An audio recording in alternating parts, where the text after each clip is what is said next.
안녕하십니까. 미렌 4-1 인문예술 분야 글 읽기를 시작을 드리겠습니다. 보통 이제 우리가 비문학을 많이 풀어봤을 때 인문예술 분야에서는요, 인문은 이제 철학 관련한 거를 많이 얘기를 하죠. 그래서 이제 뭐 유럽의 철학자들 뭐 누가 있냐 갑자기 하려니까 생각이 안 나네. 뭐 벤담이라든지 아니면 뭐 니체 뭐 이런 사람, 아리스토텔레스 등등이 있다면은 동양에서는 이제 뭐 공자, 맹자, 순자 뭐 이런 사람들의 뭐 우리나라로 따지면 이황, 이의 뭐 그런 뭐 이기론이라든지 그런 것들을 이제 얘기를 하는 게 거의 인문 파트였고, 예술은 이제 뭐 음악이라든지 아니면 미술이라든지 아니면 뭐 영화 상업의 촬영 기법이라든지 그런 것들을 많이 나타나고 있습니다. 그런 것들을 이제 읽을 때 어떻게 읽어야 되냐라는 것들인데, 봅시다.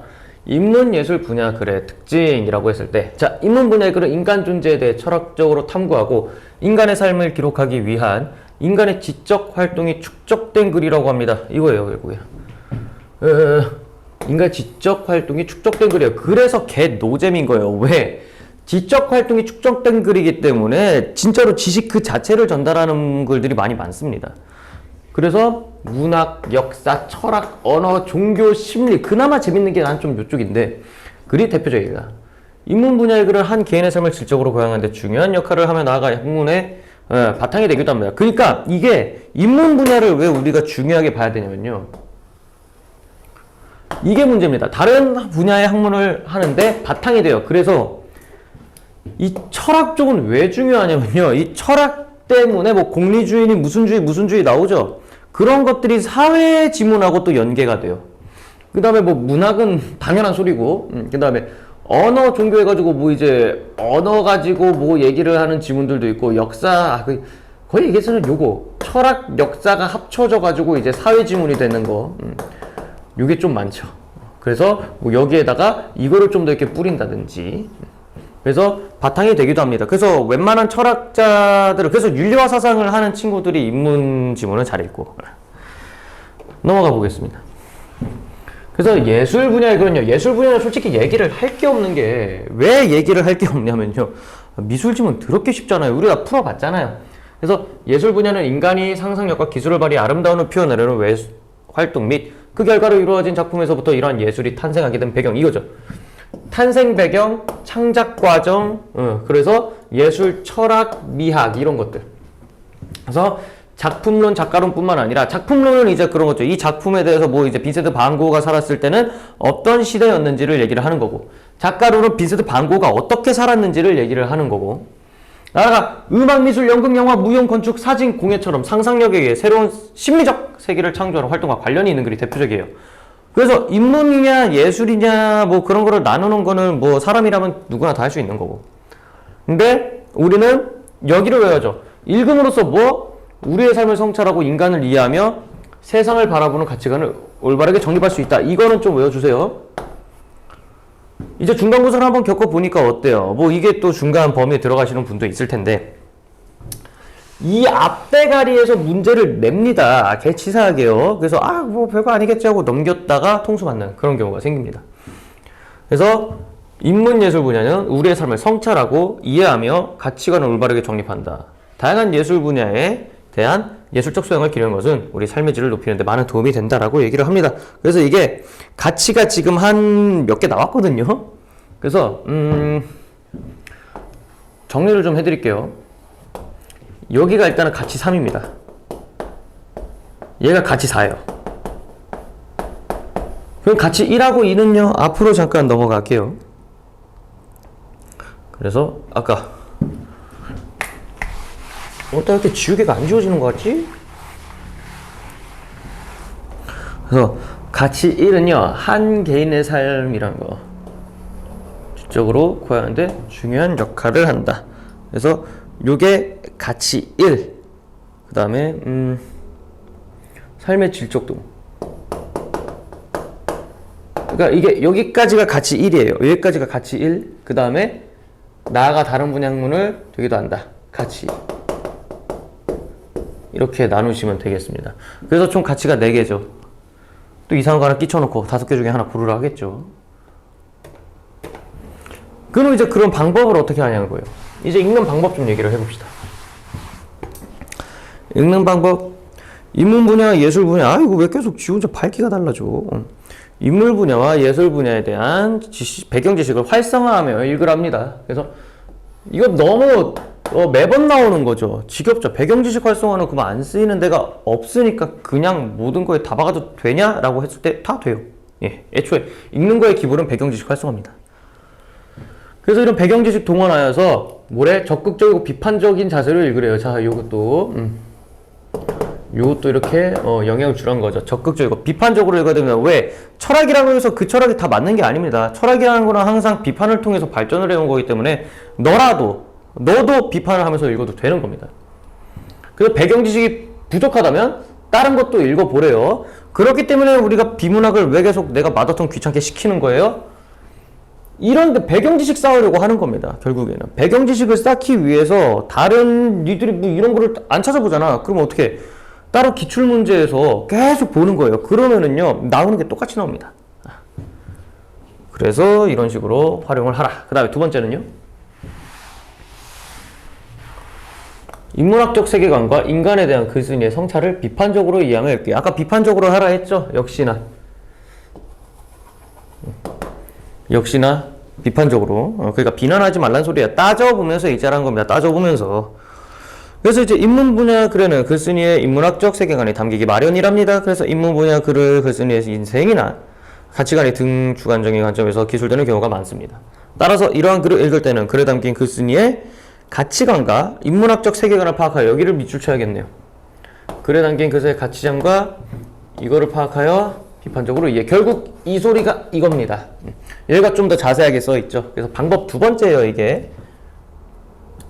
그래서 세계관을 파악하고 글쓴이의 성찰을 비판적으로 이해한다. 이 새끼는 왜 이렇게 얘기를 했지? 라고 하면서 찾아보는 거죠.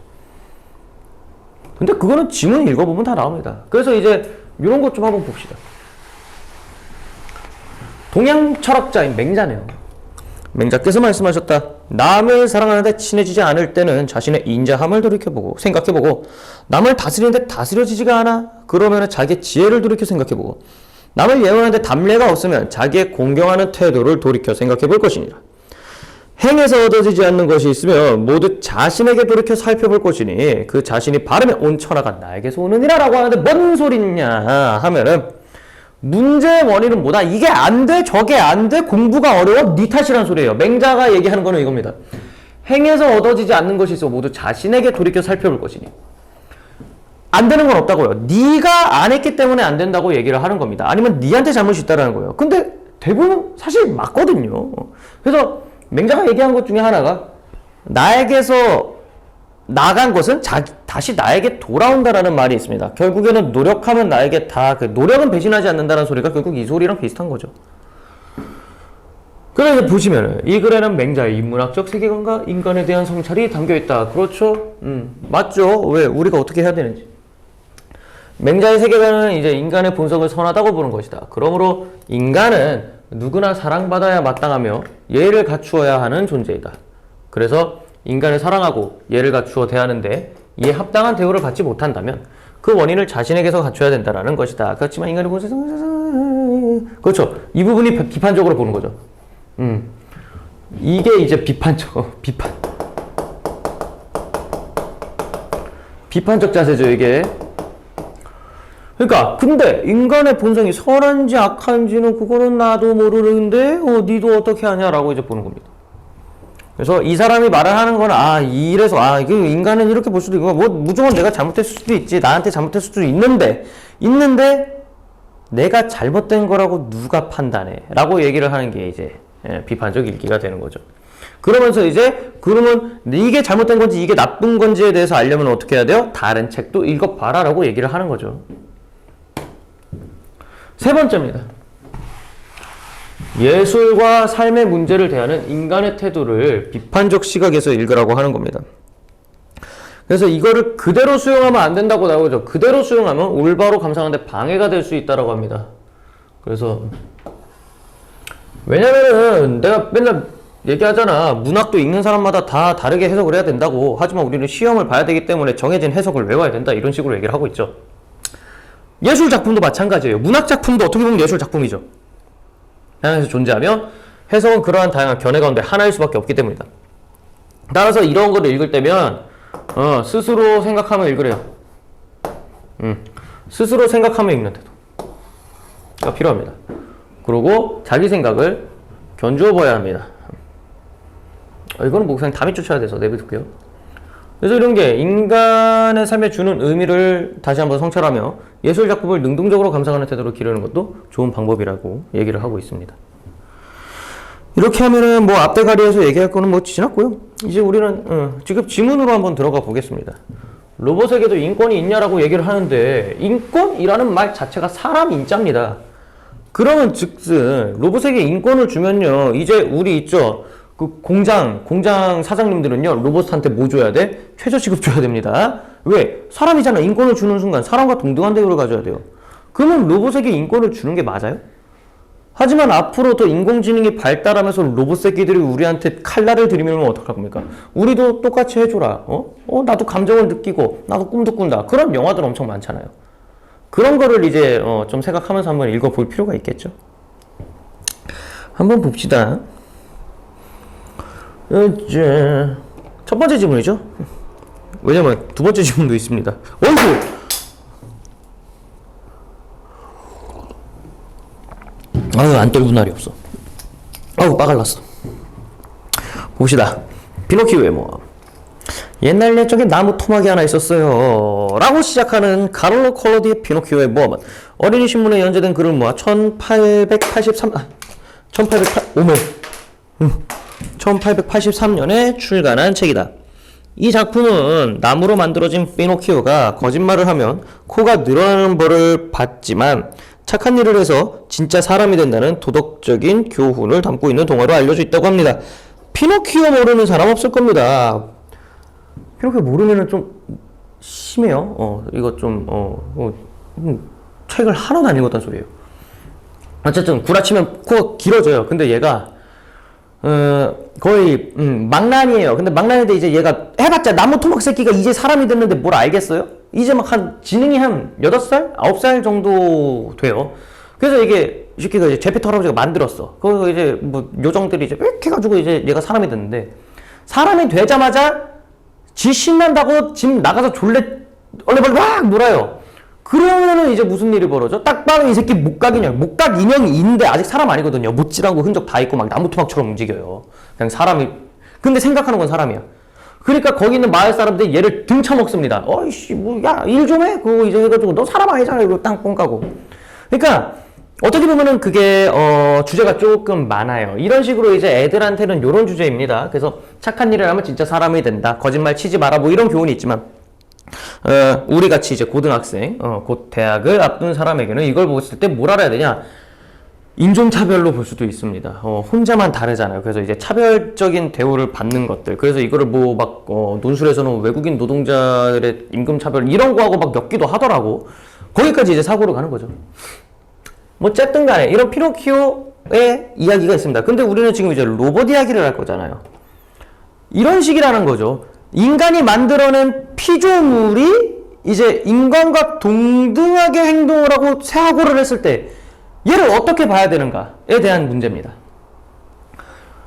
자, 인공생명의 철학 부제를 다 박아줬네요. 그러나 콜로디의 동화를 창조성의 관점에서 읽어보면 창조자와 피조물의 관계, 인간이라는 창조자의 한계, 피조물이 발휘하는 능력의 역설, 인간과 닮아가는 피조물의 의미 등을 포착할 수가 있다라고 얘기를 합니다.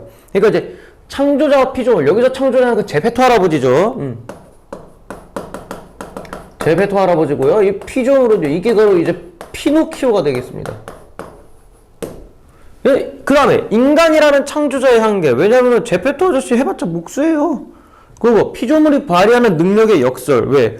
피노키오는요, 자유를 원해요. 하지만 자유를 원할 때마다 어떤 특정한 상황에 구속이 돼버립니다. 자유를 원해서 나갔는데요, 계속 착취를 당하니까 얘가 구속이 당하는 거야. 그래서 그거를 이제 역설적인 상황이라 얘기한 거고. 인간을 닮아가는 피노키오의 의미 등을 뭔 소리야? 피조물의 의미 등을 포착할 수 있다. 좀 더 구체적으로는 이 작품이 인공지능과 로봇공학의 미래를 은유하고 있다고 해석할 수 있다. 은유법 아시죠? 그거 은유하고 있다. 그러므로 피노키오 이야기는 21세기에 매우 중요한 철학적 과제와 깊은 관련이 있습니다. 그것은 바로 인공생명의 철학이라고 부를 수도 있다라는 건데요. 결국에는 우리 이 아저씨가 초반에 어그로를 어떻게 끌었습니까? 친숙한 동화를. 이거 친숙하지 않다고 하면은 큰일 난다. 이거 진짜 안 돼. 아이씨, 친숙한 동화를 매개로인데. 매개로. 뭐야? 철학적 주제를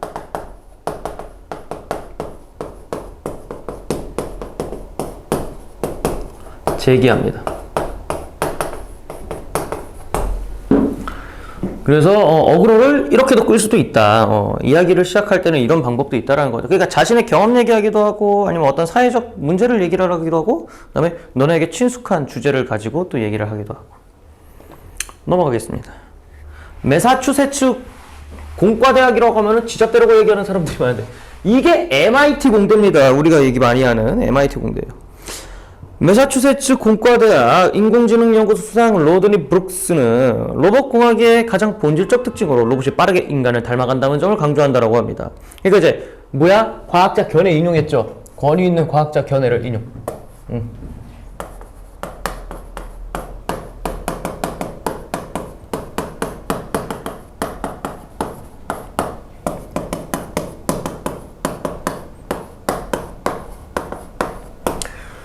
다시 말해 로봇의 진화는 인간 되기를 목표로 삼는다는 것입니다. 그래서 로봇들은 인간이 되는 거를 목표로 한대요. 그래서 우리가 이제 인권에 대해 고민하는 이유죠.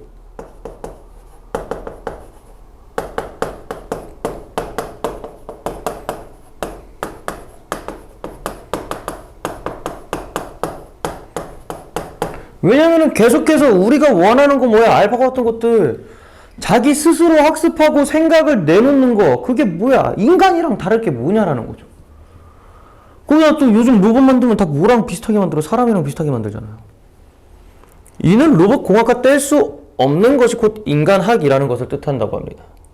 이는 곧 로봇에게 인간적 위상과 인간적 권리를 얼마만큼 인정해야 할 것인가 하는 문제를 야기한대요. 그래서 이게 무슨 뜻이야? 인간에게 위상적 권리, 그러니까 로봇의 권리, 로봇의 권한 그런 것들을 어디까지 인정해줘야 되는 거지? 이 모든 철학적 과제의 시작에서 법학적, 사회학적으로 가진 과제로 번져 나갈 것이라고 하네요. 인공생명의 철학은 이 문제를 풀지 않고서는 21세기를 넘어갈 수가 없다라고 합니다. 벌써 5분의 1 지났는데 21세기. 자, 봅시다. 피노키오도 그래서 보시면요 빠르게 사람을 닮아갑니다. 나쁜 건 제일 빨리 배운다고. 제베토 할아버지가 몸을 다 만들기도 전에 장난을 쳐요. 다리가 완성되자마자 집을 뛰쳐나가 말썽을 부립니다. 야마가 돌죠. 이러면은 이제 세상의 유혹에 끌리기도 하지만 자 여기서부터 조금은 그걸 해주세요. 세상의 유혹에 끌리기도 하지만 유혹을 뿌리치려고 노력하기도 한다. 자유를 만끽하는 만큼 자유의 역설 또한 뼈저리게 경험하고 욕심 지나쳐 자기 몸을 상하게 하기도 하며 많은 실수를 저지르고 후회하기도 한다. 자, 이 부분이 레전드인 게 이 새끼 하는 일이 뭐야? 사람처럼 행동하고 후회까지 한다니까? 감정을 느끼기도 해요. 이거 봐. 보통 사람들처럼 희망의 기반만큼이나 고대의 결실 또한 체험하게 된다. 무엇보다도 늘었다 줄었다 하는 자신의 코처럼 구라와 진실 사이에 갈등한다. 여기까지가 뭐냐면요. 다양한 인간적 고뇌를 겪으며 인간적 고뇌를 겪으며 그래서 고뇌를 겪으며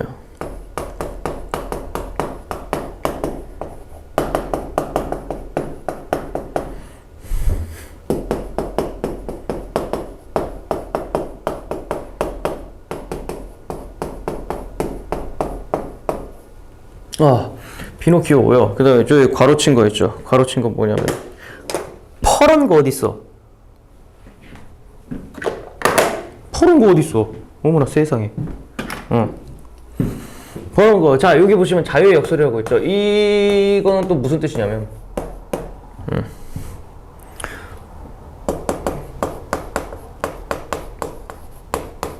피노키오가 아까 내가 얘기를 했는데 어디까지 나오니? 쭉 나오겠다?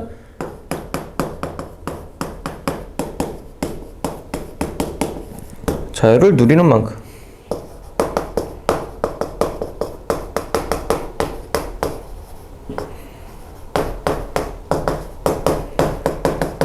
특정한 바로 봐.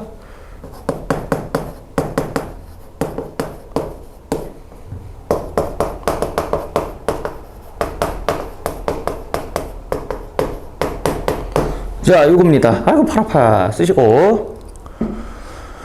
뭐 다 썼죠? 얘기할게요. 그러면서도 언젠가는 인간과 똑같이 되리라는 열망을 버리지 않습니다. 결국 피노키오는 꼭두가치가 아니라 진짜 애새끼가 되었어요 라는 작가의 말처럼 사람이 됩니다. 그것도 착한 잼민이가 돼요. 그래서 피노키오의 조물주인 제페토도 이루 말할 수 없이 행복해지는데, 여기서 우리가 알아야 될 건 제페토 할아버지가 존내 기다려줬다라는 거. 걔 지려요? 이 제페토 할아버지 야망이지. 왜냐면 피노키오가 말썽 존내 부릴 때마다 사람들한테 이 새끼 누가 만들었어 하고 할아버지 갈구거든. 그래서 이게 좀 많은 그것도 있어요. 그래서 그 교육학에서도 이거를 얘기할 때 뭐냐면, 아이들을 가르치거나 아이들을 키울 때는 결국 뭐가 최고다? 인내가 필요하다라는 라는 것을 또 얘기를 해주고 있는데, 너네를 기다려주기에는 이제 너네가 너무 많이 커버렸죠. 너네는 착한 재민이가 아니잖아요. 자, 넘깁시다. 자, 어쨌든 그래서 피노키오 이야기를 통해서 그 로봇이라는 게 이제 그러면 피노키오와도 똑같이 되지 않을까라는 거를 이제 우리에게 얘기를 할 겁니다. 최근 로봇. 동화 속의 피노키오의 이야기는 매우 해피엔딩에 이릅니다. 그러나 우리의 미래도 과연 그럴까? 그 뭐야? 질문하면서 익숙하죠 이제.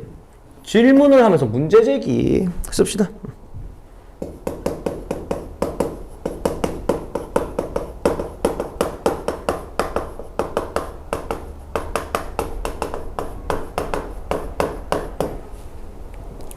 미래 세대가 동등한 권리로 살아갈지도 모를 인공 생명들이 진짜로 모두가 다 착할 것 같니?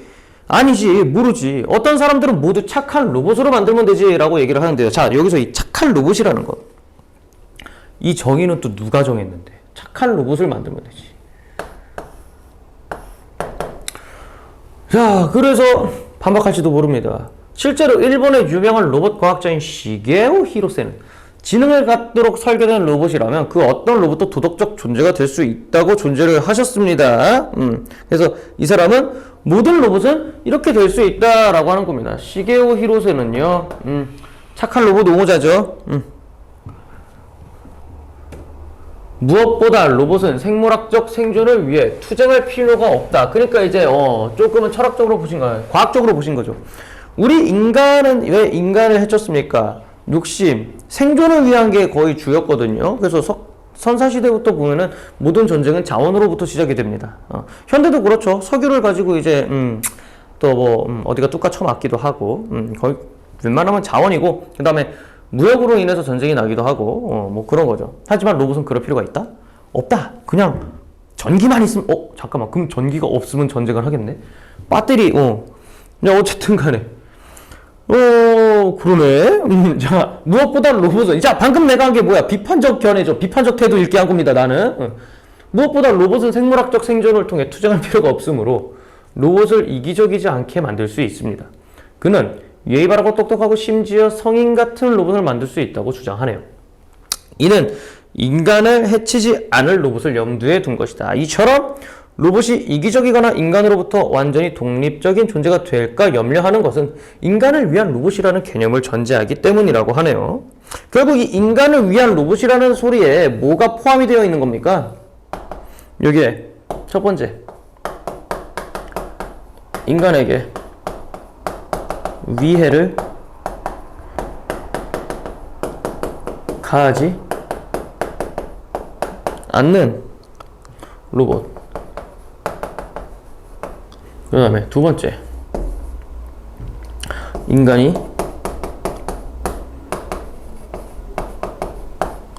통제할 수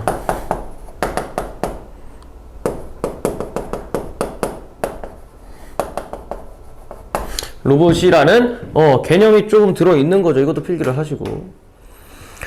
그래서 나는 근데 이런 거를 봤을 때 게임 하나가 생각난 게 이제 그 뭐지? 휴먼 비컴 디트로이트인가? 디트로이트 휴먼 비컴인가? 뭐 어쨌든 그런 로봇에 관한 이야기가 있는데요. 거기서 이제 주인공이 한 놈, 두 놈이 나오는데 거기서 로봇들이 이제 인간의 감정을 가지고 인간에 대해 대항을 하는 그런 건데요. 로봇인데 휴머니즘을 가지고 있습니다. 그러면서 발생하는 어떤 사회 문제들을 이제 게이머의 선택을 통해서, 세 명이구나. 세 명인데, 게이머의 선택을 통해서 어떻게 보면 이제 이루어지는 거거든요. 그래서, 차라리 나는 이 질문을 이해하려면 그 게임을 하는 게 더 낫다라고 봅니다. 계속해서 많이 겹쳐요. 그 게임을 하면서 생각을 했던 게 이 질문에 다 있습니다. 그럼 또 이 새끼를 게임 쳐느라, 뭐 어쨌든 간에. 아니면은 그 게임 줄거리만 한번 보세요. 그거는 진짜로 이 지문하고 찰떡이거든요. 진짜로 이거는 뭐 니들 엿먹이는 게 아니라 진짜 도움이 됩니다. 그래서 인간을 위한 로봇이라는 개념을 전제하기 때문이라고 하네요. 넘겨봅시다.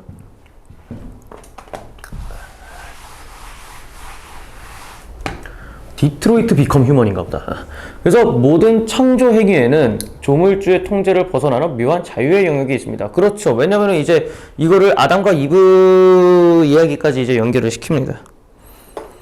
이는 조물주의 신화를 담고 있는 종교의 창세기에도 알 수가 있습니다. 우리는 조물주의 신의 명령을 거역한 최초 인간 자유 행위와 그 결과로 낙원에서 쫓겨난 이야기를 잘 알고 있지 않은가라고 얘기를 합니다.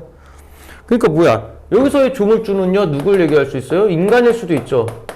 그 다음에, 신의 명령을 거역한 최초의 인간의 자유행위. 여기부터. 이거는 뭐예요, 그러면은? 로봇이, 자유의지를 가진 로봇이 그럴 수도 있어.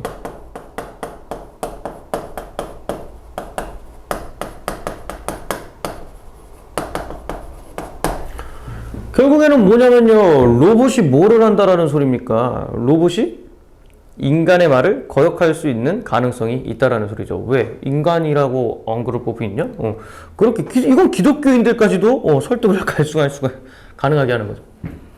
그 결과 낙원에서 쫓겨났지 않냐? 하물며 인간이라는 창조자가 자신의 피조물을 완벽히 통제할 수 있다는 생각은 공허한 희망일 것이다. 그렇죠. 야, 니들 스마트폰 완전히 통제하냐? 스마트폰 가끔 말 안 듣고 막 버벅거리거나 막 지마대로 튕기면은 그거 통제 못한 거잖아요. 야, 시리도 통제 못하는데 우리가 그 새끼 뭐 우리가 아무리 얘기해도 못 알아쳐듣고 어쨌든 간에 넘겨봅시다. 이것도 내 시리 갑자기 반응한 거 아니야? 봅시다. 인공지능. 그렇다면 미래에는 인공생명과의 관계를 통제가 아니라 자유가 평등의 원칙으로 해결해 나가야 되지 않냐라고 얘기를 하는데요. 로봇에게 인권을 과 같은 구호가 일상의 현실인 시대가 머지않아 올지 모릅니다. 이게 아까 그 게임에서 나와요. 로봇이라는 말은 원래 강제 노동을 뜻하는 체코 로보타에서 유래됐습니다. 결국에는 이 명칭 1920년대 초 카렐 체페크의 연극 로섬의 만능 로봇에서 처음 쓰였는데 이 작품은 로봇이 노동자를 대체하는 미래 사회를 그리고 있다라고 얘기를 합니다. 그래서 이거 보시면요, 로봇의 어원을 얘기를 해주고 있죠.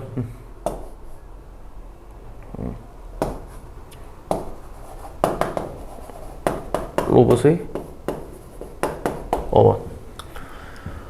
로섬의 공장은 인간 대신에 천하고 힘든 일을 하게 될 인공 노예를 생산하는 것입니다. 결국에는 옛날에는요.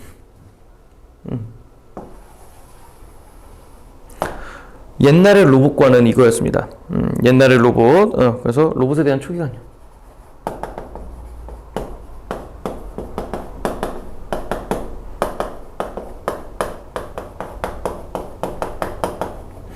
로봇에 대한 초기관념은요, 인간이 하지 못하는, 그러니까 인간의 일꾼? 살짝 노예?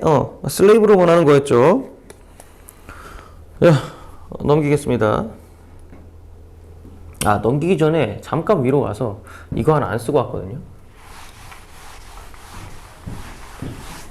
이거 아까 스마트폰 이야기 있죠? 스마트폰 이야기 할 때 여기다 글쓴이의 로봇관이라고 씁시다.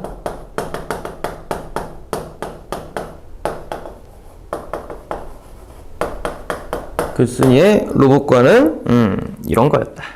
넘겨봅시다. 인공노예를 생산하는 것이다. 하지만 오늘날 로봇들은 이미 단순한 공장 노동자 이상의 역할을 한다라고 나와 있습니다. 청소 로봇이나 가정부 로봇처럼 주로 인간이 하는 노동을 대신하는 로봇도 있지만 이라고 하는 게 여기서 대신하는 로봇이 뭡니까? 이거 육체 노동 대신하는 로봇이죠. 어디야? 어디 갔어? 있지만 이게 육체 노동을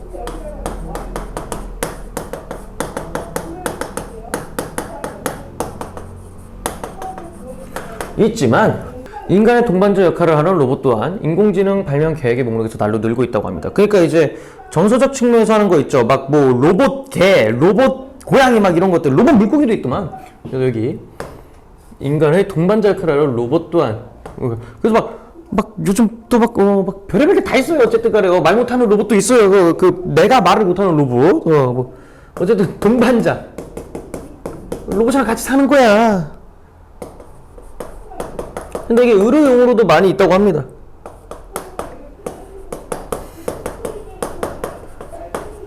역할을 하는 로봇.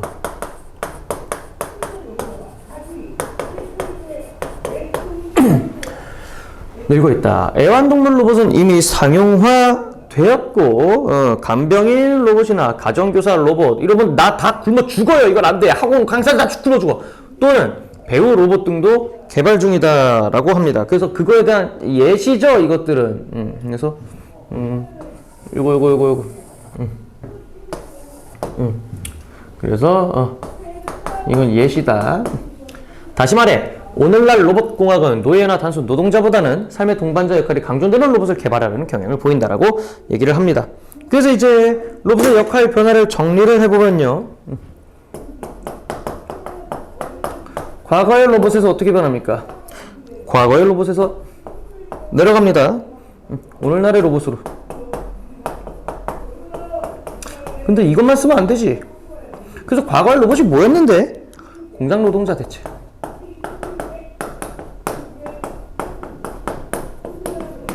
이거에서 뭘로 간다? 인간 삶의 동반자로. 야, 여기까지 나오냐? 안 나올 것 같은데? 홀리쉣. 안 나오네. 대체, 일 써줄게요. 공장 노동자 대체, 인간 삶의 동반자입니다. 그럼 미래는 어떻게 될 겁니까? 그래서 일단 볼까? 야, 마우스 어디 갔니? 흐자. 그래서 이건 아직 지우지 마세요. 노란색은 더 쓸 거니까.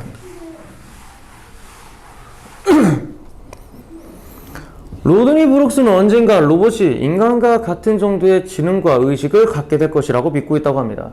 브룩스는 이것이 현실이 될 때 인간을 위해 이들 로봇을 인공노예나 대체 노동자로 부리는 것은 비윤리적인 일이 될 것이라고 말하네요. 왜? 미래는요? 어떠니까? 인간과 같은 정도의 지능과 지식을 가지게 될 거니까. 그래서 이게 로드니 브룩스의 로봇관이죠, 이거는. 이거는 로드니 브룩스가 생각을 하는 거고요. 그래서 어떻게 된다? 이거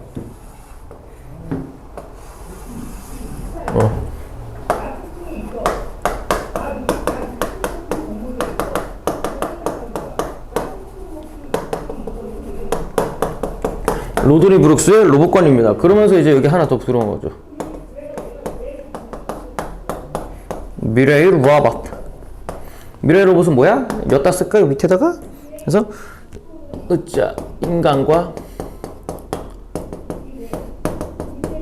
비슷한 지능과 여기까지 나오지? 지능과 의식을 지닌 존재. 아우. 일단 여기까지 써주시기 바랍니다. 그러면서 이제 지문을 끝을 내볼까? 솔랑. 그래서 이제 그 타자를 어떻게 할 것인가. 여기서의 타자는요, 다른 사람이죠.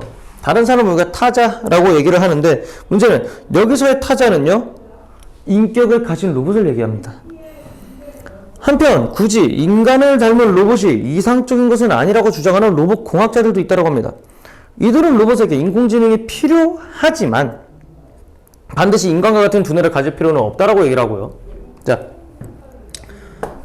인간의 두뇌와 완전히 다른 회로 구조를 통해 매우 지능적으로 행동하는 로봇을 만들 수 있다라고 합니다. 그러니까 뭐야? 이 로봇공학자들, 얘네가 얘기하는 게 뭐야? 얘네가 이제 요 밑을 얘기하라는 거죠. 그래서 이거는 뭐야? 지능이 있지만 인간하고 사고방식이 다른 겁니다. 그러니까 사고하는 방법, 뭐 뇌 정보 처리가 다르겠죠. 정보를 처리하는 방식이 다르다는 소리입니다. 그래서 여기 자,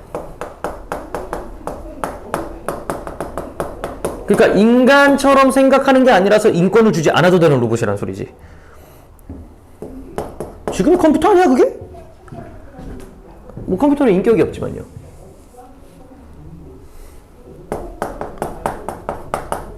인간과는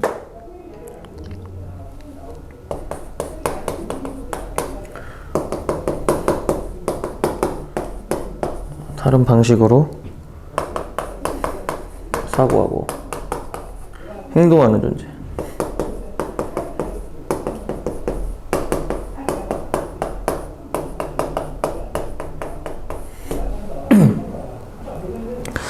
는 전제 아래 연구를 계속하고 있다. 이런 로봇은 어쩌면 지구에서 만들어진 일종의 지능적인 외계인과 같을 것이다 라고 얘기하는데요. 지능적인 외계인이 결국은 누가 뜻하는 겁니까? 이거죠, 이거요. 얘네죠. 그들은 지능적인 면에서 인간보다 못할 수도 있지만요, 더 뛰어날 수도 있죠. 뭔 소리야? 매우 지능적으로 행동한다는데 지능적으로 뭐 떨어진다고? 뭐 그렇대요. 뭐 그렇대요. 이 뭐라는지 모르겠네. 자, 넘겨보겠습니다. 우와. 그러니까 아예 다른 생물을 창조한다는 거지. 그러니까 지금까지 로봇은 인간을 닮아가는 게 목적이었지만 인간하고 닮지 않는 로봇을 만들 수도 있다는 거지. 하지만 뭐 좀 더 똑똑하고 그럴 수도 있는.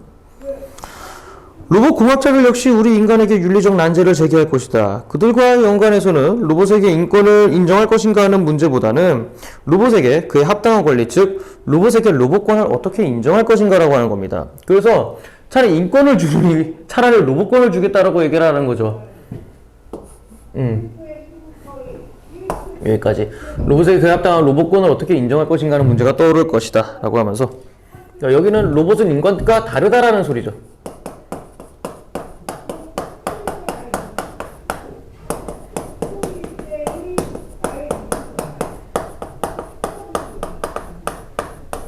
로봇과 다르다는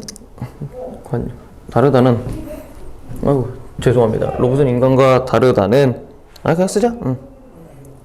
다르다는 전제가 되어 있어.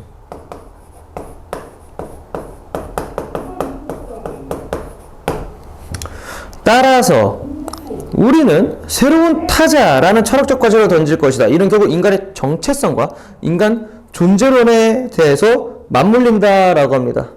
결국 여기서 나오는 이 새로운 타자라는 소리 어디 있어? 어디 갔어? 새로운 타자. 요거에 대해서 좀 쓸까요? 그래서 이 새로운 타자.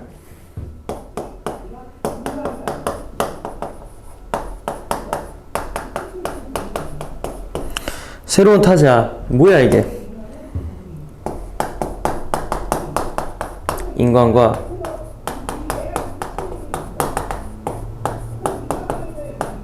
완전히 다른 구조의, 여기까지는 똑같지. 구조의 지능을 가진 일종의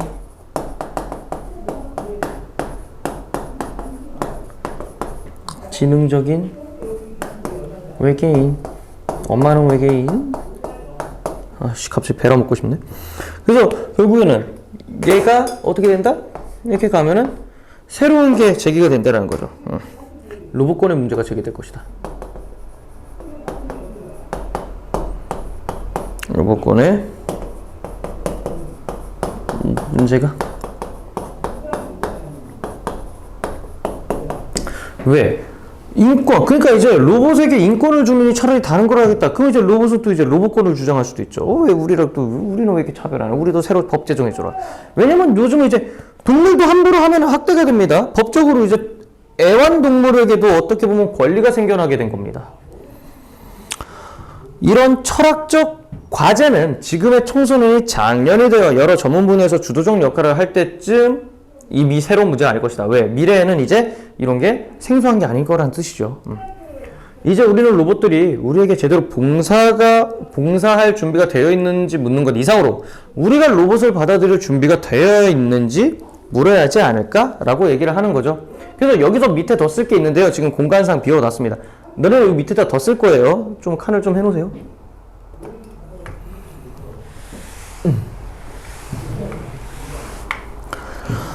피노키오의 모험의 주인공은 제목에 있는 대로 말썽꾸러기는 피노키오이다. 그런데 콜로디의 동화에서는 피노키오의 이야기를 따라가면서 함께 관찰할 수 있는 것은 피노키오를 창조한 제페토의 태도이다.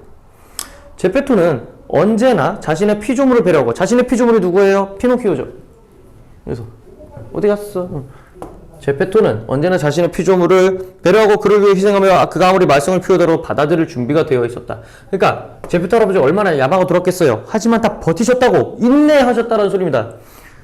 인내. 그래서 제페토가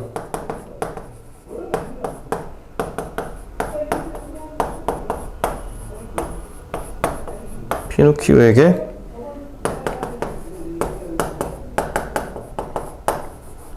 포인트입니다. 그래서 인간과 새로운 타자로서 로봇은 무엇보다도 서로 인내하는 것을 배워야 할지도 모른다. 그래서 이제 우리가 새로운 타자를 로봇에 대해야 되는 거는 인내라는 거를 얘기를 하고 있습니다. 피노키오의 모험담도 흥미롭지만 그와 함께하는 제페토 태도 또한 우리에게 진지하게 생각할 거리를 제공한다. 이에 이미 현재인 미래의 과제에 대해 미리 생각해 둔다는 자세로 피노키오나 쳐 읽어봐라 라고 얘기를 하고 있습니다. 어쨌든 간에 이 새로운 타자에서 이제 우리에게 새로운 철학적 과제가 나올 겁니다. 그래서 여기로 뺄게요. 그래서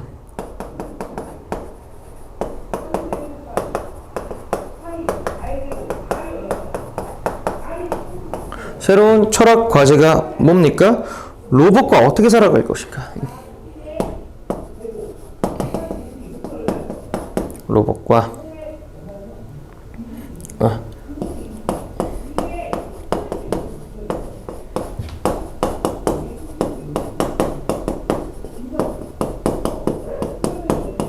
끝까지 읽어서 정리를 하는 겁니다. 자, 여기다 밑 부분 로봇과 구분되는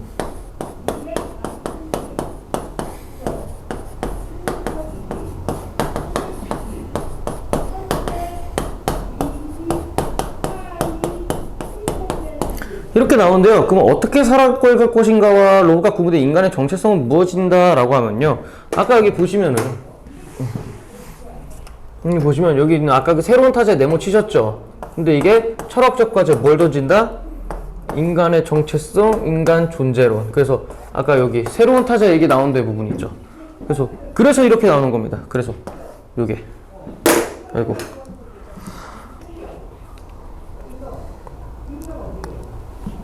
여기다 쓰시고요. 그래서 여기까지 읽어봤으면요. 우리 143쪽 좀 가주세요. 143쪽에 학습활동 좀 가줍시다. 143쪽 학습활동.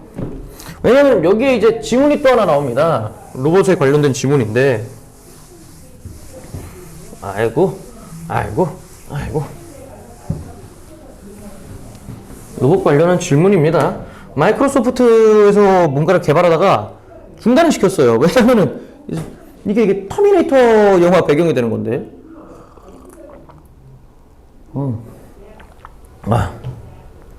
영화 터미네이터에서는요, 인공지능 로봇들이요, 사람을 다 죽입니다. 왜냐? 이 인공지능이 학습을 한 거예요. 이 인간은 왜 세계는 맨날 전쟁하고 싸우고 사람들을 죽이지? 이걸 원인을 찾다 보니까, 인간이 잘못이다 하면서 인간을 다 죽여버리는 거야. 그러면 세계가 평화로워지려면 인간을 다 없애면 되겠네. 라는 사고의 방식에 이르러서 인간을 싹 죽여버려요, 터미네이터들이. 어쨌든 간에 그런 식으로 해서 뭐 이제 착한 로봇, 나쁜 로봇 뭐 나뉘어가지고 또 이게 치고받고 싸우는 겁니다. 볼게요. 그래서 이게 터미네이터 내용이 아니라 그거와 비슷한 내용이라고.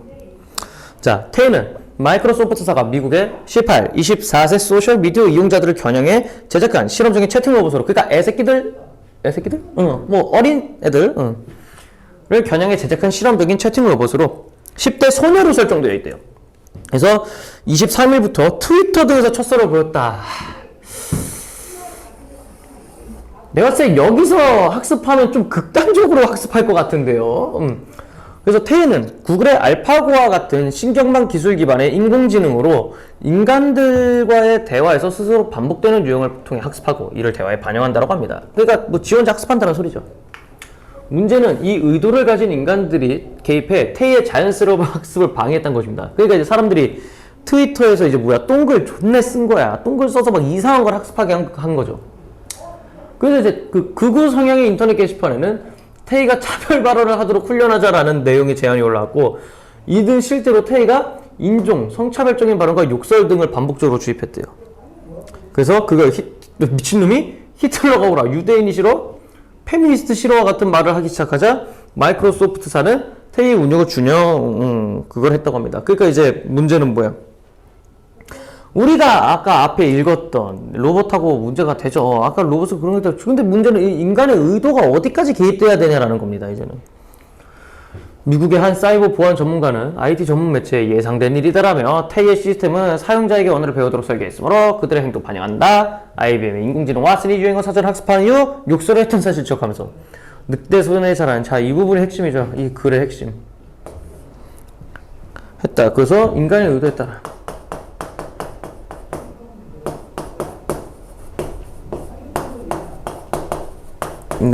따라 로봇의 사고가 달라진다라는 얘기였습니다. 그래가지고 이제 그러면은 어떻게 해야 돼요? 그러면 이런 거를 미연에 방지하기 위해서는 어떻게 해야 된다? 아까 우리 위에 있던 지문 있죠? 거기서 찾으라는 문제를 연계해서 낼 수도 있습니다. 그래서 요 지문도 알아두세요. 어떤 내용이 우리 교과서에 있는지는 알아야죠. 자, 넘겨보겠습니다. 네, 두 번째 지문입니다. 포테이토 먹는 사람들. 이 감자 먹는 사람들이라는 건 빈센트 반 고흐의 유명한 작품 중에 하나입니다. 그래서 왜냐면은 그 전까지만 해도 막 사실주의, 그러니까 막 보통 그림이라는 건 아름다워야 되고 풍경이고 막 그런 거였어요. 농촌을 그리더라고 막 황금빛 벼이삭 쫙 깔린 거. 하지만 이 감자 먹는 사람들은요, 농촌의 그 현실을 아주 자세하게 묘사한 거예요. 그러니까 암울한 게 아닙니다. 자세하게 했다고 해서 암울한 게 아니라 진짜 현실 있는 그대로. 그렇기 때문에 또 주목을 받던 작품이었죠. 그래서 이거는 편집글입니다. 편집글. 그래서 이제 이 빈센트 반 고흐가 자기 동생의 생일에 보내는 편지입니다. 볼게요. 그러면서 이제 이 얘기를 해요. 우리의 그 그림에 대해서 뭐 설명을 해보자, 얘기를 해보자라고. 자, 보겠습니다. 태호야, 네 생일에 건강한 마음의 평화를 얻길 바라며 따뜻한 소망을 빌어본다. 이날에 맞추어 감자 먹는 사람들이라는 유화를 보내고 싶었지만 잘 그리긴 했어도 마무리 짓지는 못했어. 기억을 되살려 그린 이 그림을 가능한 빨리 끝내긴 하겠지만 겨우내 머리와 손 부분을 그려야 했거든. 겨울 안에 뭐 그려야 됐나봐요. 기억을 되살려 그린 이 그림을 가능한 빨리 끝내긴 하겠지만 했네. 요 며칠 끔찍하고 치열한 싸움을 벌였단다. 왜? 마무리 못할까봐 두려울 때도 있었지만 유화는 행하고 창조하는 것이 아니겠어. 그러니까 뭐냐면요, 이 사람이 이제 그림이다 보니까 창작의 고통을 얘기를 한 것 같아요, 이 부분. 그래서 유화 또한 행하고 창조하는 것이 아니겠어. 자, 이 부분 여기 아씨 너무 많이 했다. 요거 씁자. 고흐의 예술관.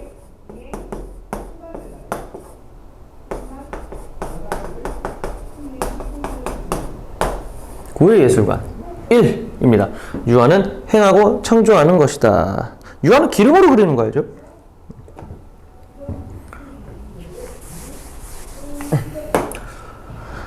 자, 감자 먹는 사람들은 틀림없이 금빛 틀에 끼우면 좋은 그림이야. 왠지 아세요? 이게 배경이 어두운 실내를 하고 있기 때문에 그래서 좀 주변이 밝았으면 좋겠다라고 얘기하네요. 잘 익은 밀밭에 짙은 음영 같은 벽지로 도배한 벽에 걸어도 괜찮을 거야. 어쨌든 이런 식으로 돋보여야만 해. 어두운 배경. 자, 참고로 우리 이 작품 예술 작품이에요. 그럼 예술 작품을 알아야 될 때는 어떻게 해야 될까? 그 예술, 그러니까 특히나 이건 그림이죠. 그림에 쓰인 기법 같은 거를 알아줘야 돼요. 그래서 이 그림은 어떤 기법으로 쓰였구나, 어떤 기교가 쓰였구나라는 거를 외워야 됩니다. 그게 예술 작품 비문학에서 우리가 뭐 알 수 있는, 알아야 되는 문제로 나올 만한 그런 내용들이죠. 그래서 어쨌든 이런 식으로 돋보여야만 해. 어두운 배경, 특히 우중충한 배경은 적절하지 않을 것이야. 왜냐하면 몹시 어두운 실내를 들여다본 것이다. 그래서 그림의 전체적인 색조가 나왔죠. 이거 노란색으로 할래.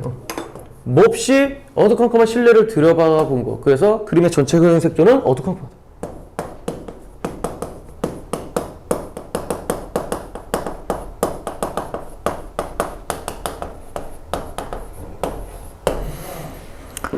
그래서 뭐 이렇대요. 실제로 그것은 마치 금빛 테두리에 둘러싸여 있는 듯 했어. 왜냐면 화덕과 하얀 회벽 앞에서 타오르는 불빛이 관객에게 바짝 다가와 있는 셈이니까. 그런 불빛은 그림 바깥쪽에 있지만 원래는 사람을 뒤편에서 비추고 있거든. 그래서 이제 실제 현장의 빛 있죠. 그래서 그거를 볼 때, 그래서 그게 마치 이렇게 테두리처럼 보였다는 소리야. 왜냐면 고우가 이 사람들을 봤을 때 뒤에 막 빛이 있으면 뒤에 후광으로 이렇게 테두리로 이렇게 금빛이 이렇게 쫙 비치겠죠.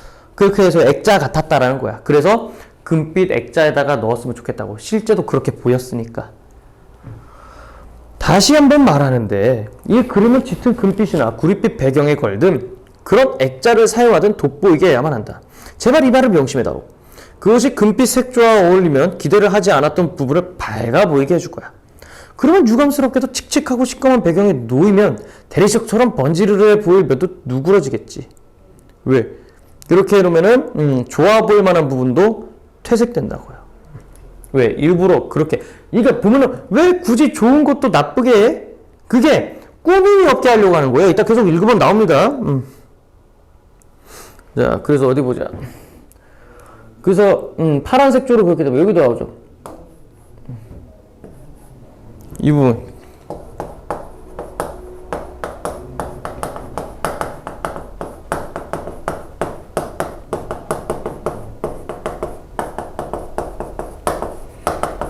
이게 두 번째입니다.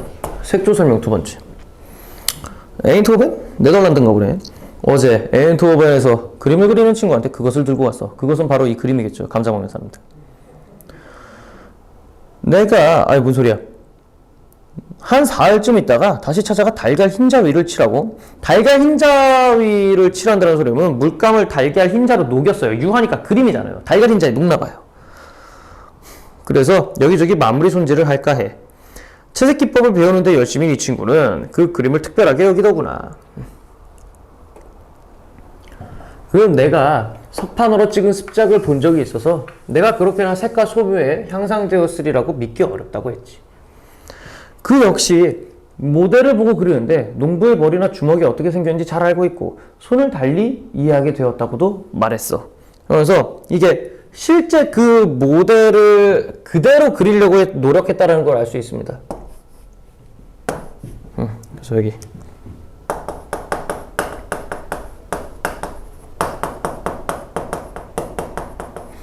대상을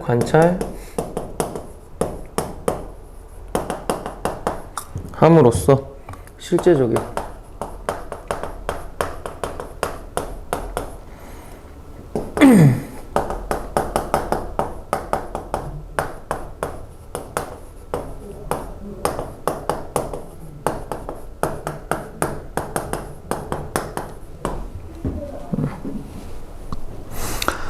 요점은 이거야.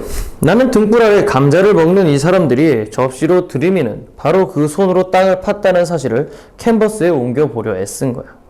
그렇게 육체 노동으로 정직하게 양식을 얻었음을 말하고 싶었어. 정직이라는 걸 일단 좀 우리는 교양 있는 사람들하고는 전혀 다른 삶을 그림에 담고 싶었지. 즉 우리의 교양 있는 사람들은 누구랑 대조되는 거야? 농민이죠. 그래서 이 농민들이 정직한 겁니다. 농민들이 정직한 거예요. 이유는 모르더라도 그 사람들이 그런 삶에 감탄하고 인정하기를 바란다 라면서, 자, 이 부분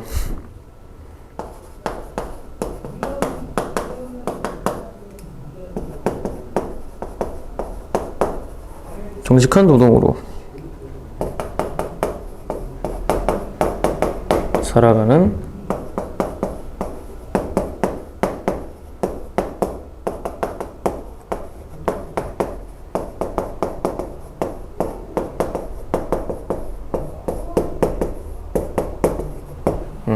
이게 쓰세요.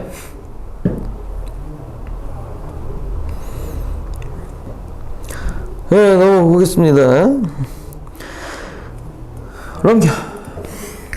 아이고.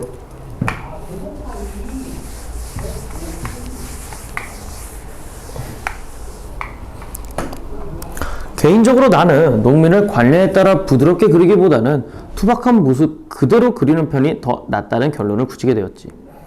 날씨와 풍광의 세기발에 미묘한 모습을 띠게 된 누더기에 꾀지지한 파란 치마와 조끼를 거친 시골 처녀까지. 뭐냐면요, 있는 그대로의 모습, 자연스러운 삶의 흔적이죠. 꾸밈 없는 거.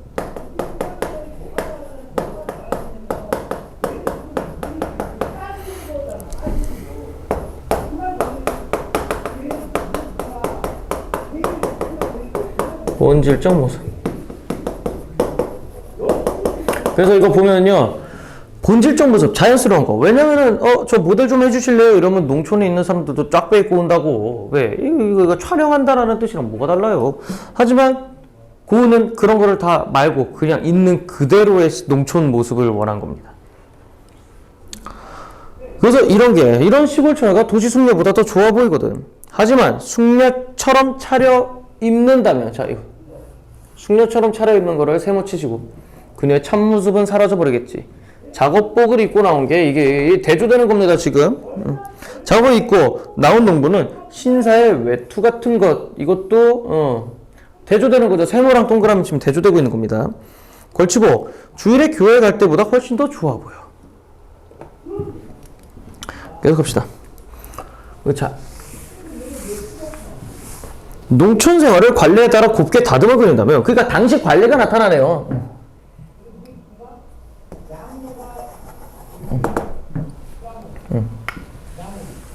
여기까지다. 당시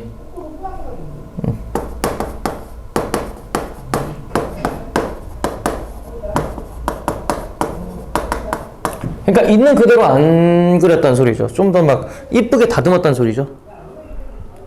그래서 시골을 그린 그림에서 베이컨과 연기, 감자 삶는 김등의 냄새가 나야 좋지. 불결한 게 아니거든. 외양간에서 거름 냄새가 진동한다고 해서 이상한 게 아니야. 왜? 아니, 그게 왜 이상한 거야? 자연스러운 거지. 당연히 시골에서는 그런 냄새가 나야지. 그래서 뭐라는 거다? 고흐의 예술관 두 번째입니다. 첫 번째 썼나? 기억이 안 나네? 아까 첫째 행동한 거. 고흐의 예술관 두 번째입니다. 둘째.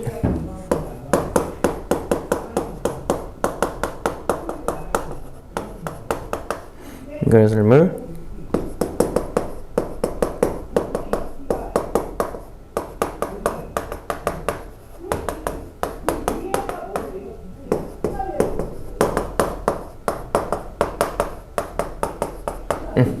예술관 두 번째입니다. 밭에서는 밀이 익어가거나 감자가 퇴비 거름 냄새가 나는데 이건 도시민들에게도 유익할 뿐더러 도움이 된다고 할 수 있지. 그렇지만 농촌 생활을 그린 그림에서 향수 냄새를 풍기면 되겠어? 그러니까 이거는 오히려 안 된다는 거. 관례에 따르기보다는.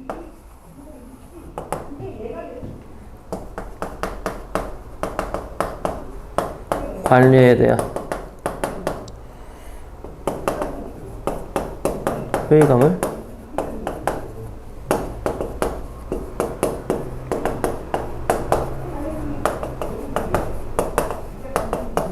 관례가 뭐냐면은 뭐 지금까지 지금까지 당연하다고 행해지는 것들이에요. 관례는. 넘어가겠습니다.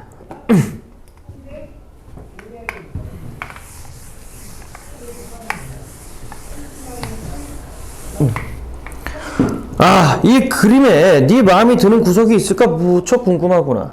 그러길 바란다.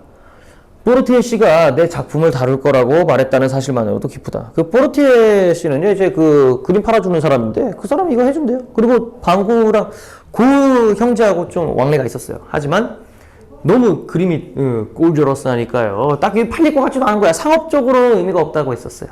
하지만 이거를 다룬다 했대요. 그래서, 기쁘다. 뒤랑 위에는 소멸을 중시하지 않았지만 그에게 이 유화를 보여다오. 그가 형편없다고 생각하든 말든 상관없지만 한 번쯤은 보여주어야겠지. 우리가 성의를 다하고 있다는 것을 깨닫게 하자. 틀림없이 왜 졸작이야? 라는 소리를 들을 텐데 사실 너도 나처럼 이런 소리를 들을 각오를 해야지. 그렇다 해도 우리는 진솔하고 정직한 그림을 내놓아야 해. 농촌 생활을 그린다는 것은 만만치 않아. 넘겨야지. 또 예술과 삶을 진지하게 생각하는 사람들에게 진지한 반성을 불러일으키는 그림을 그리려 애쓰지 않았다면 한 인간으로서 자신을 비판하지 말아야겠지. 자, 여기까지 하는 게 나을까? 여기까지 하자. 그래서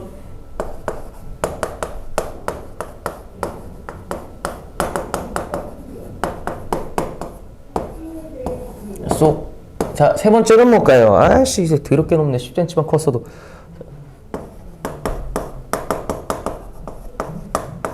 예술의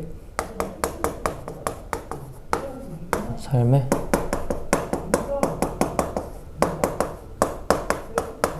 반성하는 예술의 삶의 대안.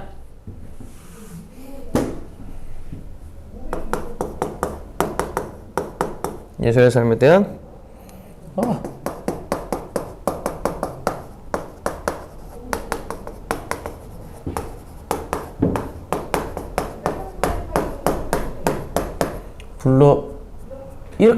불러일으키는 그림을 그려.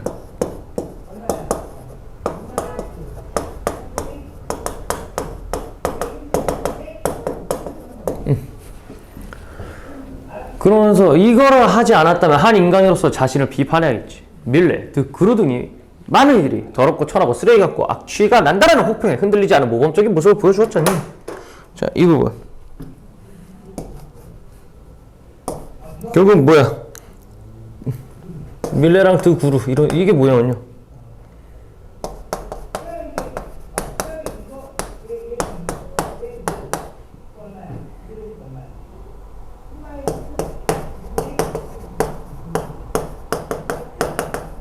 그림에 대한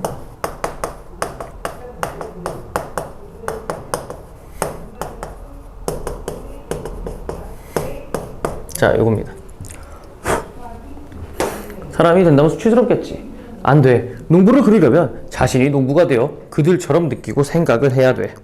하면서 고흐의 예술관 네 번째입니다. 아이씨, 어디 갔어? 흔들리는 사람 여기 있어. 흔들리는 사람이 너무 수치스럽겠지. 그래서 여기가 고흐의 예술관.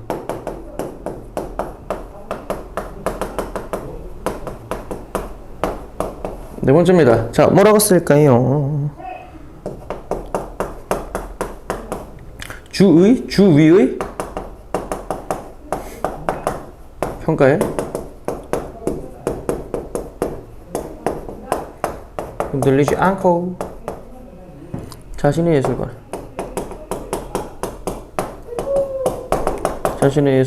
아씨, 팔 아파.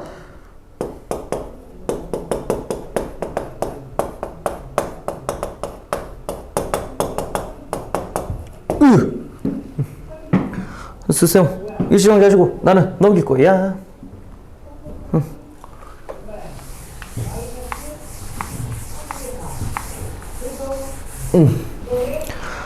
지금의 화가들 모습은 도움이 안 돼. 나는 빈번히 농부들이 또 다른 세상, 아까 그거 있죠? 그 또 다른 세상 어딨어? 또 다른 세상. 그죠? 이게 그거 아까 그 작업복 거시기. 그때 왜? 그게 교양 있는 세계, 이게 아까 그 대조된 거, 세계보다 훨씬 더 나은 세상 말이야. 무엇 때문에 그들이 예술이나 여타 많은 것을 알아야겠니? 작은 습작들 몇 점이 아직 남아있어. 더 큰 것에 매달리다 보니 작은 것을 끝맺지 못했음을 너도 이해하겠지. 어디 갔어? 이 유화를 완성하고 그림이 마르면 곧 소품들도 함께 작은 상자에 넣어 보낼게. 너무 늦어지지 않아야겠지. 그래서 서두르는 거야. 그리고 두 번째 석판화는 포기할 수밖에 없을 것 같아. 우리가 포르티에 씨를 친구로 여긴다면 그는 믿을 만한 의견을 내놓아야 한다고 생각해. 왜? 어디 갔어? 그러니까 그가 이제 어떻게 한다? 그림에 대해 객관적인 평가를 해준다는 거지. 아무리 친하더라도. 씁시다.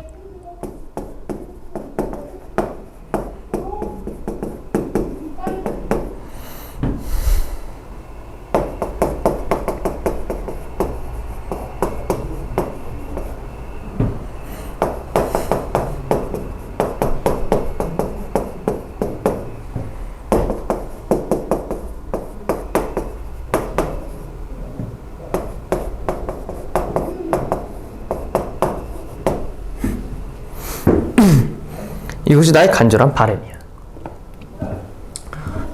이 그림에 너무 몰두하다 보니 이사하는 것을 거의 잊었어. 이것도 신경을 써야 하는데 말이야. 걱정이 적지 않았지만 이 분야의 화가들은 신경 쓸 일이 너무 많아서 그들보다 내가 조금이라도 안락한 생활을 할 수 있기를 바라지도 않아. 그런데도 그들이 그림을 그려나가고 있으니 뭐 그렇다고 나 또한 물질적 어려움에 주춤하기도 하겠지만 그것에 무너져 파묻혀 있을 수는 없을 거야. 그런 꼴이지. 그러니까 뭐예요? 가난하긴 해도 어떻게 하는 거야? 포기하지 않죠. 고흐의 예술관.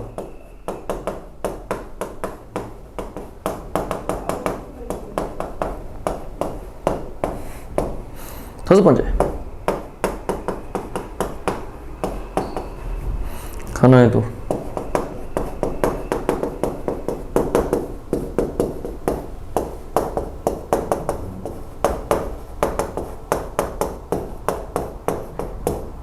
의지.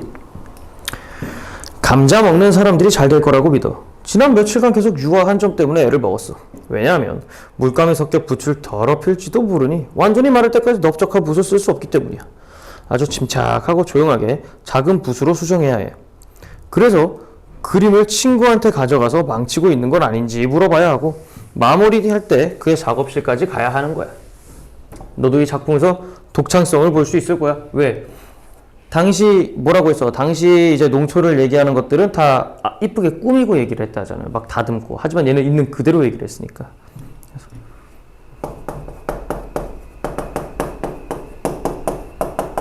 관리와 달리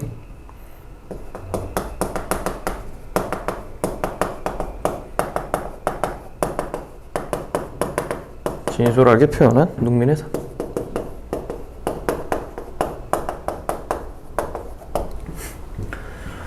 잘 있어. 오늘 날짜에 맞추지 못해 미안하다. 다시 한번 건강과 마음의 평화를 빈다. 나를 믿고 악수. 언제나 너의 빈센트 1885년 4월 30일이네요.